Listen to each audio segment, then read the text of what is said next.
يا شباب الموضوع خطير جدا. أي زول يسمع الكلام ده، في ناس بتسرق أحلام الشباب بطريقة خبيثة ومخططة.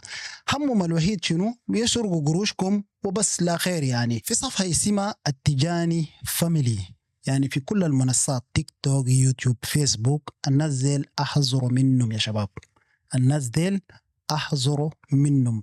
وبالذات هم بيستهدفوا منو؟ بيستهدفوا الناس اللي قاعدين خارج اوروبا، او يعني المهم قول في السودان ليبيا الخليج وكده. وشوف الناس زي المجرمين كيف يعني بيرفعوا لك تعليق كانه شنو زول عادي، يعني مثلا سافر عن طريقهم ورفع التعليق ويقروا لك التعليق انا سافرت ما اعرف الى اخره.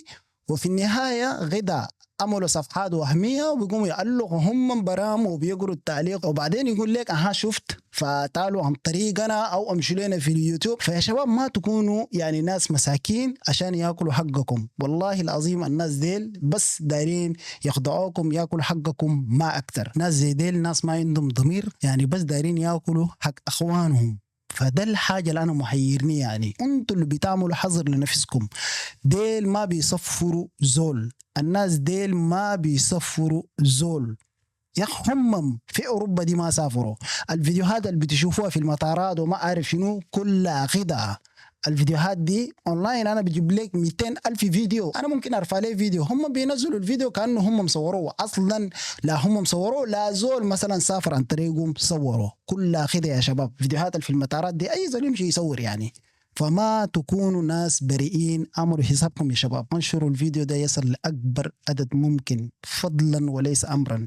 انا الفيديو ده عملته كتحذير للناس عشان ما يخدعوكم ويعني بيهدموا احلامكم. يعني بتلقى واحد اشتغل وتعب، يعني عارفين الشغل كفي ليبيا او كفي الخليج او في اي دوله ما في شغل سهل.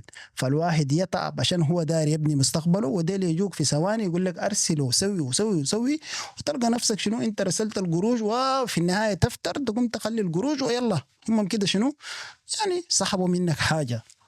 فبس شكرا لكم ونشوفكم ان شاء الله في فيديو قادم. سلام.